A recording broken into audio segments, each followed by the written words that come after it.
नमस्कार दोस्तों, आरती coaching classes सामने बड़ा में आपका स्वागत है। आज हम आपके लिए लाए हैं मध्य प्रदेश शिक्षक भर्ती परीक्षा वर्ग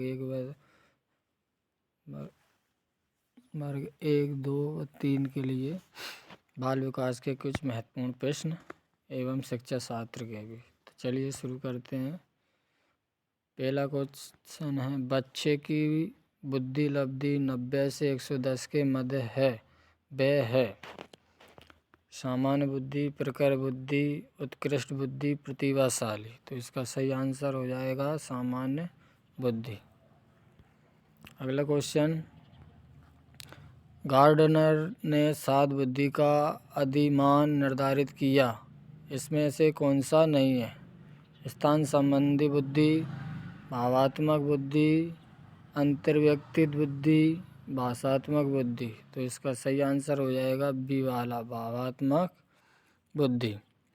अगला क्वेश्चन, एक बच्चे की बुद्धि और विकास के अध्ययन की सर्वाधिक अच्छी विधि कौन सी है? मनोविश्लेषण विधि, तुलनात्मक विधि, विकासीय विधि या सांख्यिकी विधि। तो इसका सही आंसर हो जाएगा सी, विकासीय विधि। अगला क्वेश्चन, प्याजे की औपचारिक सक्रियात्मक अवस्था किस आयु अवधि तक मानी जाती है? 0 से 2 वर्ष, 2 से 7 वर्ष, 7 से 11 वर्ष या 11 से 15 वर्ष। तो इसका सही आंसर हो जाएगा 11 से 15 वर्ष।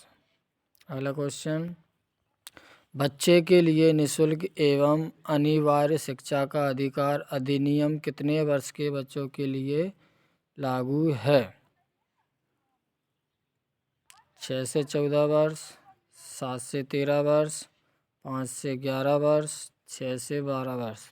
तो इसका सही आंसर हो जाएगा 6 से 14 वर्ष के लिए। अगला क्वेश्चन, मनोविज्ञान शिक्षा का आधारभूत विज्ञान है, यह किसने कहा है?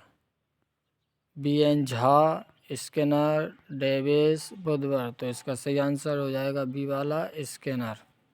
अगला क्वेश्चन, हिंदी अक्षरों को बालक किस आयु में पहचानने लगते हैं? 3 वर्ष में, 4 वर्ष में, 5 वर्ष में या 6 वर्ष में? तो हिंदी अक्षरों को बालक 5 वर्ष में पहचानने लगते हैं। अगला क्वेश्चन, बालक अपनी माँ को पहचानना प्रारंभ कर देता है 6 माह में, 8 माह में, 9 माह में या 3 माह में? तो बालक अपनी माँ को 3 माह में पहचानने लगता है। तो इसका सही आंसर हो जाएगा 3 माह।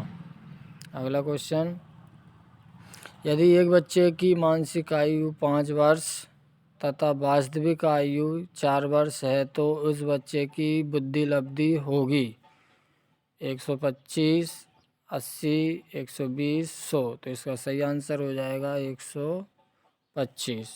अगला क्वेश्चन, हिंदी अक्षरों को बालक किस आयु में पहचानने लगते हैं? 3 वर्ष में, 4 वर्ष में, 5 वर्ष में या 6 वर्ष में? तो हिंदी अक्षरों को बालक 5 वर्ष में पहचानने लगते हैं। अगला क्वेश्चन, जन्म के समय शिशु में कितनी हड्डियां होती है? जन्म के समय तो 206, 230, 270, 320। तो जन्म के समय शिशु में 270 हड्डी होती है। तो इसका सी आंसर सही हो जाएगा। अगला क्वेश्चन, कल्पना जगत में विचरण होता है शिशुअवस्था, किशोरावस्था, बाल्यावस्था या शिशुअवस्था व किशोरावस्था? तो इसका सही आंसर हो जाएगा डी वाला, शिशुअवस्था व किशोरावस्था। अगला क्वेश्चन, भारत में शिक्षा पर पहली और दूसरी राष्ट्रीय नीति को किन वर्षों में तैयार किया गया था? 1986 और 2019, 1967 और 1989, 1966 और 1992, 1968 और 1986। तो इसका सही आंसर हो जाएगा 1986 और 2019। अगला क्वेश्चन, बच्चों को निःशुल्क और अनिवार्य शिक्षा का अधिकार आरटीआई अधिनियम के कब अधिनियम किया गया और कौन से वर्ष में लागू किया गया? तो ए वाला है वर्ष में 2008 अधिनियम और अप्रैल 2009 में लागू हुआ। बी वर्ष में 2008 अधिनियम और अप्रैल 2009 में लागू हुआ। सी वर्ष में 2009 अधिनियम और अप्रैल 2009 में लागू हुआ। डी वर्ष 2009 अधिनियम और अप्रैल 2010 में लागू हुआ। तो इसका सही आंसर हो जाएगा सी वाला, वर्ष 2009 अधिनियम और अप्रैल 2009 को लागू हुआ।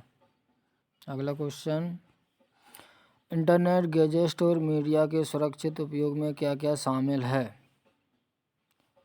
साइबर बदमाशी, बुलिंग, या अजनबियों के साथ व्यक्तिगत विवरण साझा करना, सोशल मीडिया पर व्यक्तिगत विवरण साझा नहीं करना, सोशल मीडिया पर व्यक्तिगत स्थिति को नियमित रूप से अपडेट करना। तो इसका सही आंसर हो जाएगा बी वाला, अजनबियों के साथ व्यक्तिगत विवरण साझा न करना। अगला क्वेश्चन, स्कूल या कक्षाओं में स्वास्थ्य वातावरण को बढ़ावा देने के लिए शिक्षकों के गुण और कौशल इस प्रकार है। संवेदनशीलता और देखभाल, बी वाला संवेदनशीलता और आशंका, संवेदनशीलता और नियंत्रण, सहानुभूति और देखभाल। तो इसका सही आंसर हो जाएगा ए वाला, संवेदनशीलता और देखभाल। अगला क्वेश्चन, मुख्यतः घरेलू हिंसा कहाँ होती है? गरीब परिवार में, कुलीन परिवार में, या ऊपर के दोनों, या इनमें से कोई नहीं? तो घरेलू हिंसा अधिकतर गरीब परिवार में होती है। तो ए वाला आंसर सही हो जाएगा। अगला क्वेश्चन, जेंडर के बारे में निम्नलिखित में से क्या सही नहीं है? ए जेंडर महिलाओं, पुरुषों और ट्रांसजेंडर के बीच एक सामाजिक रूप से निर्मित अंतर है। बी जेंडर महिलाओं, पुरुषों और ट्रांसजेंडर के बीच जैविक अंतर को दर्शाता है। सी जेंडर संबंध समय के साथ और लोगों के विभिन्न समूह के बीच भिन्न होते हैं। या डी इनमें से कोई नहीं? तो इसका सही आंसर हो जाएगा बी वाला, जेंडर महिलाओं, पुरुषों और ट्रांसजेंडर के बीच जैविक अंतर को दर्शाता है। अगला क्वेश्चन, निम्नलिखित में से कौन सा वाक्य सही है? ए लड़के लड़कियों से अधिक मेहनती होते हैं। बी महिलाओं का स्थान घर है। सी लड़के और लड़कियों से बराबरी का व्यवहार करना चाहिए। डी लड़कियों को स्कूल नहीं भेजना चाहिए, वे शादी के लिए बनी हैं। तो इसका सही आंसर हो जाएगा सी, लड़के और लड़कियों से बराबरी का व्यवहार करना चाहिए। अगला क्वेश्चन, अधिगम एवं शिक्षण के लिए ICT क्यों महत्वपूर्ण है? ए गुणवत्ता में सुधार के लिए, बी शिक्षण को प्रभावी बनाने के लिए, सी सभी, डी पारंपरिक विधि में बदलाव के लिए। तो इसका सही आंसर हो जाएगा सी सभी। आज के लिए इतना ही काफ़ी। बहुत बहुत धन्यवाद। हमारे चैनल को लाइक करें, सब्सक्राइब करें।